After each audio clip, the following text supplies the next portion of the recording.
A ByteDance é uma empresa controladora da TikTok. O TikTok não existe na China. Ele só existe fora da China. Existe um outro aplicativo meio parecido, mas que se adequa totalmente à restrição de liberdade de expressão na China. Uhum. Então, e tem outro nome. O TikTok não existe.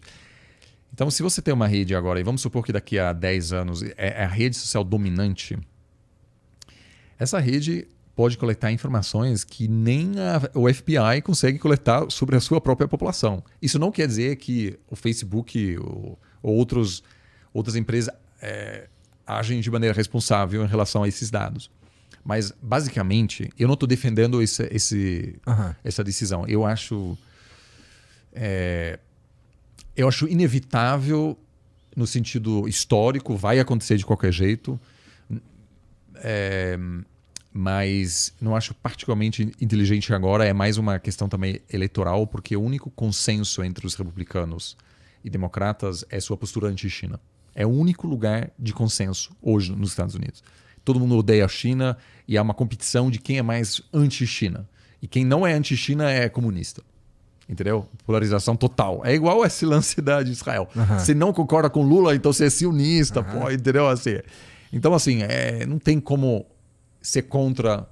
Ou seja, é muito custoso politicamente antes da eleição dizer, não, gente, não faz sentido tirar esse aplicativo.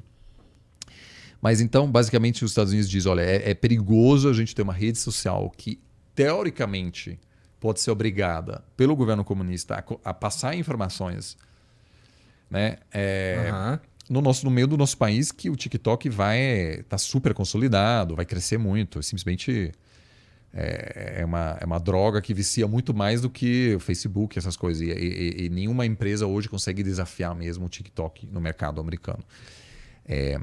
Então, basicamente, é uma consideração geopolítica acima de tudo. E eu postei um vídeo hoje mais cedo no Instagram falando sobre isso. E aí todo mundo comentou, mas não tem liberdade de expressão nos Estados Unidos. Não é sobre isso, né? Geopolítica... Agora, essa coisa... Esse é um comentário típico dos anos 90 ou 2000, quando realmente havia uma realidade em que empresas e multinacionais tomavam as principais decisões sem se importar com a geopolítica. Então você podia ter uma cadeia de suprimento hiper complexa e o mundo realmente era super globalizado. Os Estados Unidos tentou fechar acordo de livre comércio com todo mundo. Hoje os Estados Unidos é protecionista. O Biden acaba de aprovar um negócio de bilhões e bilhões para produzir semicondutores nos Estados Unidos, para depender menos da China. Eu acompanho muitas empresas brasileiras aqui para prestar assessoria geopolítica e uma empresa brasileira, por exemplo, fornece insumos para a Tesla. É um insumo muito específico. E a Tesla pediu para todos os fornecedores montar um plano sobre como essa empresa reagiria a, por exemplo, um confronto entre os Estados Unidos e a China. Então, eles estão olhando essa situação e falando, de que forma? Porque não adianta só a Tesla se preparar se os fornecedores vão quebrar. Porque se, por exemplo, essa empresa, determinada empresa brasileira, vende muitos produtos nos Estados Unidos, mas alguns dos insumos vêm da China. E amanhã os Estados Unidos dizem, sabe o quê? Se você compra coisas da China, você não vende mais aqui. Acabou, amigo. Então, o que essa empresa vai fazer? Ela vai parar de comprar na China para não perder acesso ao mercado americano, só que daí ela não consegue mais fornecer nada para a Tesla. E a Tesla, com um fornecedor que não entrega, acabou. Né? Então, essas empresas todas estão nesse processo de diversificação. Que coisa. Então, essa desglobalização está ocorrendo e hoje os governos impõem as suas visões e definições do que é estratégico e o que não é, sobre as empresas que precisam se adequar a essa realidade. Então, não é uma discussão sobre liberdade de expressão, tanto que o governo americano não quer fechar o TikTok, quer obrigar a ByteDance a vender o TikTok para um dono americano. Então, vai rolar lá para dizer, a gente corta essa conexão que existe não entre tem o Partido mais nenhuma Comunista. ligação com o Partido Comunista Chinês. Eu hoje, se você me pergunta se eu acho que o Partido Comunista obriga o TikTok de dar informações, eu acho que não. Porque se isso vazar, aí, obviamente... É guerra, né? Não, aí tudo vai ser separado e rapidamente. Ninguém então, vai querer, né? Exatamente. Então, você perde credibilidade. Então, eu acho que o que os Estados Unidos queria é evitar a possibilidade de ir lá na frente, talvez, não sei o quê. O que mostra que hoje os governos estão dispostos a arcar com custo econômico grande. Por quê? Porque investidor chinês agora pensa 2 vezes na hora de fazer um investimento nos Estados Unidos. Porque amanhã você é obrigado a vender esse negócio e tal. Então, é ruim para a economia. Mas agora é tudo em nome da segurança nacional. Porque a gente, de fato, está de volta numa dinâmica de Guerra Fria. Então, eu acho que, por exemplo, carro chinês, não tem a menor dúvida de que daqui ao longo dos próximos anos, tanto a Europa quanto os Estados Unidos vão banir carros chineses do mercado. Por quê?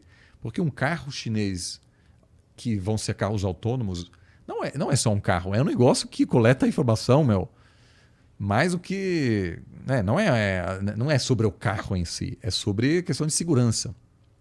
E aí eu acho que a gente vai caminhar, porque ainda hoje existem coisas que não possuem semicondutores, mas daqui a 10 anos, cara, celular, óculos de realidade aumentada, tudo é tão sofisticado, coleta tanta informação, que os Estados Unidos vão banir praticamente todos os produtos chineses e os chineses vão banir todos os produtos americanos. Então a gente vai ter que aí ter 2 redes sociais e que para mim é realmente... Eu atuo eu acompanho o debate chinês, etc. Então a gente vai ter duas presenças aí nesses 2 mundos. Que interessante. Separados, É um mundo esquisito esse que a gente está caminhando aí. Mas o Brasil está ótimo. O Brasil está ótimo, porque veja, Bolsonaro e Lula, polarização total. Mas nesse quesito, multialinhamento, não alinhamento, então eu penso igual, entendeu? Então, o Bolsonaro fala mal da China, etc. Mas olha o que aconteceu. A relação comercial entre China e Brasil aumentou durante toda a presidência do Bolsonaro. Ele falou, você é por Trump, não sei o quê. O Trump pediu 2 coisas por Bolsonaro. Apoio retórico para essa ameaça que ele fez ao Maduro. Não deu. E tirar a Huawei. Também não entregou. Então a relação entre os Estados Unidos e Brasil não melhorou muito, não. Foi uma coisa meio de bromance, né? De tal, mas assim, você vai ver agora Milley, super pró-americano. Não acho que vai ter uma coisa assim, uma transformação da relação, entendeu? Então é mais para animar a galera e tal, uma retórica interna. Mas na hora H, se senta com o agro brasileiro, o agro não quer atrapalhar os chineses, entendeu? Vende tudo para os chineses. Que é muito curioso, porque se você vai para o centro-oeste, é todo mundo bolsonarista. Eu trabalho muito com agro. E o cara fala mal da China. E foi o agro que falou para o Bolsonaro, cara, você pode até falar um pouco mal da China, mas você não pode realmente cortar ou fazer coisa mesmo contra os chineses, porque a gente depende totalmente. Olha, o agro é o coração da economia brasileira, vai ser cada vez mais importante. Então, mexer com a China é uma loucura. Entendeu? Então, eu acho que assim, eu acho que Índia e o Brasil são países super bem posicionados nesse cenário global. Que bom. Quer dizer... Quando eu digo, olha, a gente vai se beneficiar muito dessa situação, eu não estou feliz com essa situação. Porque a minha vida, por exemplo, foi muito marcada por essa ausência de tensões. Então, quando eu tinha 20, cara, eu viajava pelo mundo, assim, não havia nada de... Hoje, por exemplo, é muito difícil eu viajar para a Rússia. Porque daí eu depois viajar para a Ucrânia é complicado. Eu, por exemplo, por muitos anos tinha... Esse é um caso excepcional. Eu tinha que ter 2 passaportes, porque eu viajava para Israel e Irã. E os iranianos não queriam que você tivesse carimbo de Israel. Então tinha que... Eram coisas muito pontuais. Mas hoje a gente está caminhando para um mundo em que talvez você tem um passaporte para um bloco e outro passaporte para outro bloco, entendeu? E daí é mais complicado mesmo. E para empresas, por exemplo, é foda porque a Google, todas essas empresas podiam contratar engenheiro, os melhores engenheiros do mundo, independentemente da nacionalidade.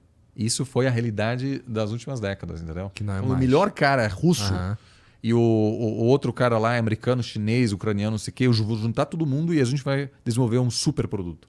Hoje esquece.